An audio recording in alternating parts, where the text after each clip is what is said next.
Lack की production और एम्ब्रोलाइट आइसोएम्ब्रोलाइट MSME ने एक हेल्प से बना हुआ है। ये आप जो सारा चीज़ में आप बताया, आप सभी को ये पता है कि ये संस्थान जो है 19 सितंबर को अपना 100 साल भारतीय कृषि अनुसंधान परिषद अपने स्थापना दिवस का शताब्दी समारोह मनाने जा रहा है। राष्ट्रीय कृषि उच्चतर प्रसंस्करण संस्थान निशा के निर्देशक अभिजीत कर ने आज संवाददाता सम्मेलन में बताया कि राष्ट्रपति द्रौपदी मुर्मू समारोह की मुख्य अतिथि होंगी।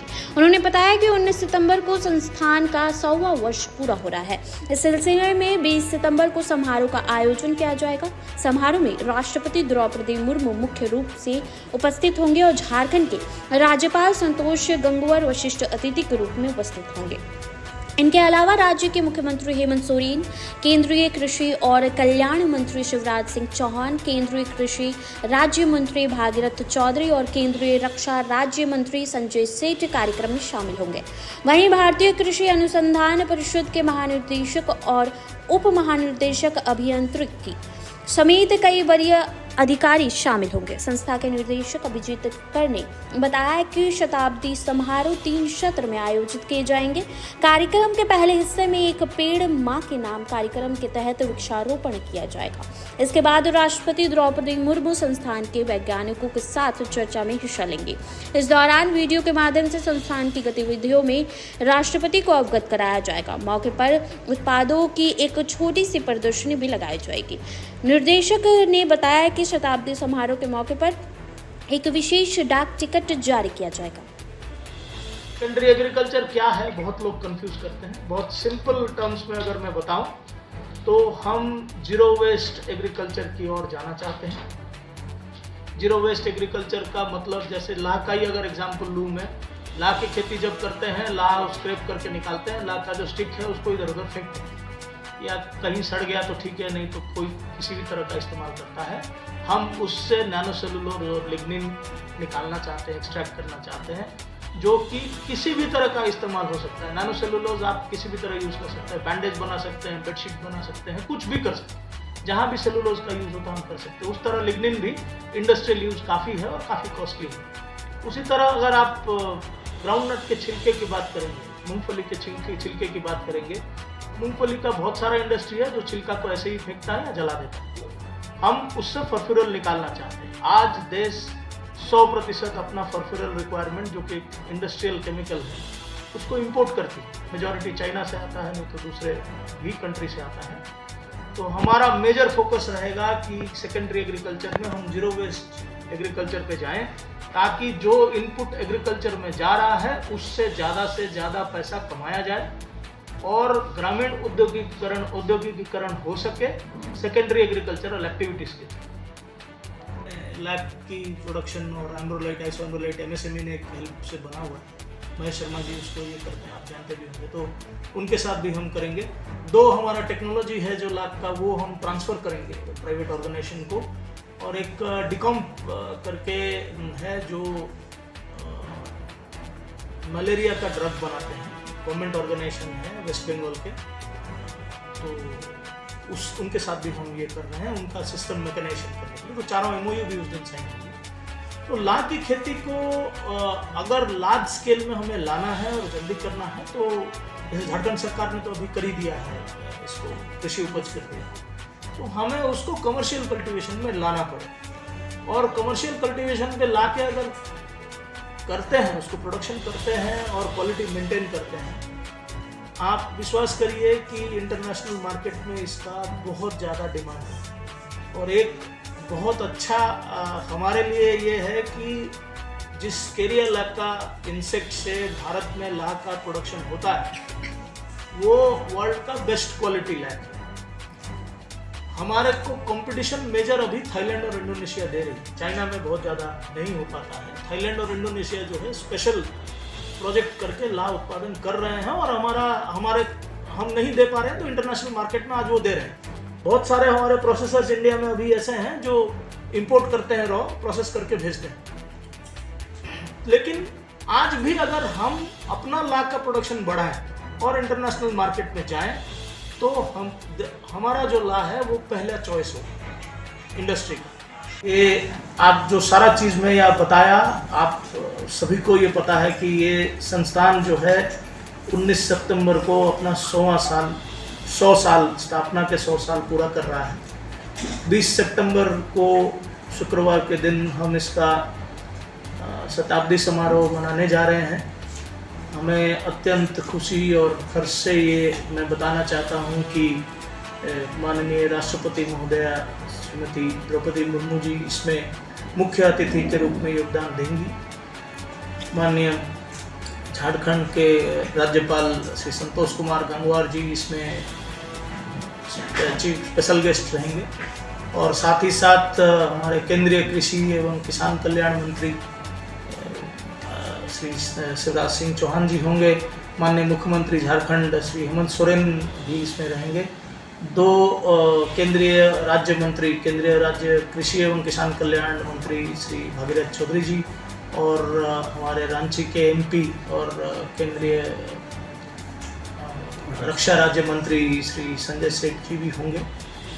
भारतीय कृषि अनुसंधान परिषद के महानिदेशक, उप महानिदेशक अभियांत्रिकी और assistant director general farm engineering भी आईसीआर की तरफ से रिप्रेजेंट करेंगे। तो मुख्य फंक्शन जो है 3 भाग में बटा हुआ है। राष्ट्रपति महोदया के आगमन के बाद पहले एक प्लांटेशन होगा, एक पेड़ माँ के नाम जो पूरा प्रोग्राम चल रहा है उसके तहत मैडम एक प्लांटेशन करेंगी। उसके बाद हमारे वैज्ञानिकों जो पुराने और अभी के वैज्ञानिक हैं उनके साथ एक 15 मिनट का डिस्कशन या चर्चा है जिसमें मैडम जानना चाहेंगी कि संस्थान में क्या होता है, संस्थान के बारे में क्या होता है। सो इस 15-20 मिनट के दौरान हम इंस्टीट्यूट के सारे एक्टिविटीज़ को एक विजुअल ये भी रखे हैं और कुछ प्रोडक्ट्स भी हम उनके सामने पेश करेंगे, उनको दिखाने के लिए कि क्या एक्टिविटीज़ चल रहा है, क्या हम कर रहे हैं। एक बहुत अच्छी बात यह है कि मैडम खुद ला की खेती से जुड़े हुए हैं, अपने पर्सनल लेवल पे भी, अपने बचपन में हैं या जो भी है, मतलब वो जुड़ी हुई है। तो इसलिए हमें बहुत खुशी हो रही कि वो तुरंत इसको एग्री की हैं कि हमारे शताब्दी समारोह में आएंगे। हम उनका बहुत बहुत आभार करते हैं। मुख्य कार्यक्रम के बाद हमारे महानिदेशक कृषि अनुसंधान परिषद CPMG जो चीफ पोस्ट मास्टर जनरल के उपस्थिति में एक माई स्टैम्प रिलीज करेंगे जो 100 वर्ष के लिए हमने ये किया है, प्रिंट किया है।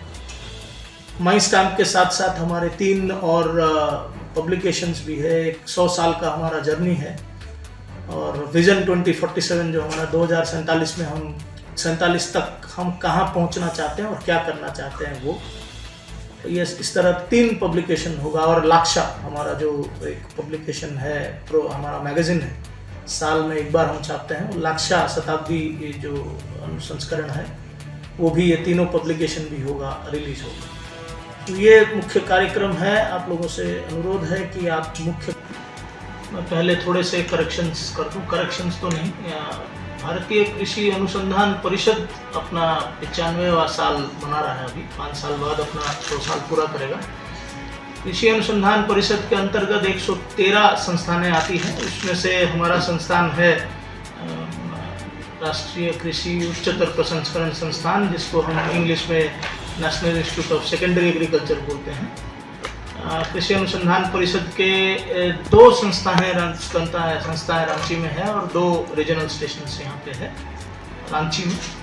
तो हमारा संस्थान परिषद के कई सारे संस्थान जो है परिषद से भी पहले बना हुआ है। जैसे हमारा संस्थान है जिसको तब ब्रिटिश सरकार ने 1924 में स्थापित किया था ला के उत्पादन के लिए, एवं ला के उत्पादन करके वो ले जाते थे यूके में, अपना ब्रिटेन में, और वहाँ पे उसको प्रोसेस करके जो भी प्रोडक्ट बनाते थे, खास करके रिकॉर्ड्स बनते थे जो हम लोग प्ले करते थे पहले, और सील के लिए यूज़ होता था। धीरे धीरे जब ला की डिमांड कम हुई, क्योंकि नेचुरल लैक के बजाय केमिकल लैक प्रोसेस या इनऑर्गेनिक लैक आने लगा, तो इसका जो डिमांड है वो इंटरनेशनल मार्केट में काफ़ी कम होता रहा है। लेकिन पिछले 10-15 सालों से जब से हम प्लास्टिक मुक्त दुनिया की सोच रखे हैं और पूरी दुनिया जब ये प्लास्टिक का बहिष्कार करना चाहता है, खास करके सिंगल यूज़ प्लास्टिक जो हम कहते हैं, तो उसका एक बहुत बढ़िया हमारे लिए ला का जो रेजिन है वो एक अल्टरनेटिव है, जिसको पूरी दुनिया प्लास्टिक की रिप्लेसमेंट के तौर पे, सिंगल यूज़ प्लास्टिक के रिप्लेसमेंट पे देखता है। ये ला का जो रेजिन है अभी मुख्यतः जो है इंटरनेशनली ये फार्मास्यूटिकल कंपनी के लिए और कॉस्मेटिकल कंपनी, आप कॉस्मेटिक्स और कॉस्मेटिक्स ये है कि जो कॉस्मेटिक आप थेरेपी के लिए भी यूज़ कर सकते हैं और सुंदरता बढ़ाने के लिए। उसी तरह जब हम न्यूट्रास्यूटिकल की बात करते हैं, it serves the purpose of nutrition as well as pharmaceutical और ये कॉस्मेटिकल इंडस्ट्री में इसके डिमांड काफ़ी ज़्यादा है। ज़्यादा इतना है डिमांड कि अगर आज हम ला का खेती या प्रोडक्शन 4 गुना भी बढ़ा दें तो हम अंतर्राष्ट्रीय बाजार में उसको बेच सकते हैं और अच्छा पैसा कमा सकते हैं। लेकिन इसके लिए एक बहुत बड़ी चुनौती जो हमारे पास ये है, क्वालिटी लैक प्रोडक्शन, क्वालिटी और सेफ्टी। जब ये फार्मा इंडस्ट्री या कॉस्मेटिक इंडस्ट्री या फूड इंडस्ट्री में जाता है तो आपको पता है कि इंटरनेशनल लेवल पे इसकी क्वालिटी स्टैंडर्ड्स है कि क्या इसमें मिनिमल रेसिडुअल लिमिट होना चाहिए, किस केमिकल का होना चाहिए, किस तरह आप खेती करते हैं, क्या डालते हैं, जो कि ला की खेती में आज तक कोई कभी सोचता नहीं था। क्योंकि ये वन उपज होने की वजह से वन में जो होस्ट प्लांट होता था, पलाश या कुसुम होता था, उसमें जाके आदमी लगा देता था, जो जब चाहे मन करे तो स्प्रे कर दिया, मन करे तो नहीं किया, फिर उस उठा के उसको बेच देता है। इसलिए हमारा बहुत एक महत्वपूर्ण कदम हम उठाने जा रहे हैं कि लैक इंटीग्रेटेड फार्मिंग सिस्टम, जब उनको ला समेकित कृषि, और ये तभी हो पाएगा जब राष्ट्रीय स्तर पे ला को कृषि उत्पाद के रूप में घोषित किया जाए। छत्तीसगढ़ और झारखंड के गवर्नमेंट ने इसको ला को वन उपज से निकाल के कृषि उपज में डाल दिया है। ये हमारा प्रयास भी है अपनी ओर से, संस्थान की ओर से और दूसरे सोर्सेस से भी, कि नेशनल लेवल पे इसको एग्रीकल्चरल प्रोड्यूस डिक्लेयर किया जाए। क्योंकि एग्रीकल्चरल प्रोड्यूस डिक्लेयर होने पे सबसे बड़ा एडवांटेज ये है कि कृषि जनित जितने भी प्रोग्राम्स सेंट्रल गवर्नमेंट या स्टेट गवर्नमेंट चलाती है, उसमें आप इरिगेशन का ले लीजिए, इंश्योरेंस का ले लीजिए, जितने भी हैं, वो सारे फैसिलिटी ला के फार्मर को भी मिल जाएगा। और ला के फार्मर जो है सेमियोलता जैसे छोटा बूसी होस्ट प्लांट जो हमारे हैं, जो हमने इजाद किया है यहाँ से, उसका इस्तेमाल करके ला का प्रोडक्शन कर सके और हम उसका एक क्या कहते हैं, ट्रेसेबल, जिसको वैल्यू चेन बोलते हैं, ताकि हम अगर बार कोड लगा के किसी भी बाहर एक्सपोर्ट करते हैं, बार कोड के तहत जो भी इसका इस्तेमाल करता है वो ये जान सकेगा कि वो कहाँ उगा है, किस पेड़ में उगा है, किस जगह में उगा है, सबकी रजिस्ट्रेशन होती है। महाग्रेप्स, अपेडा का एक महाग्रेप्स प्रोग्राम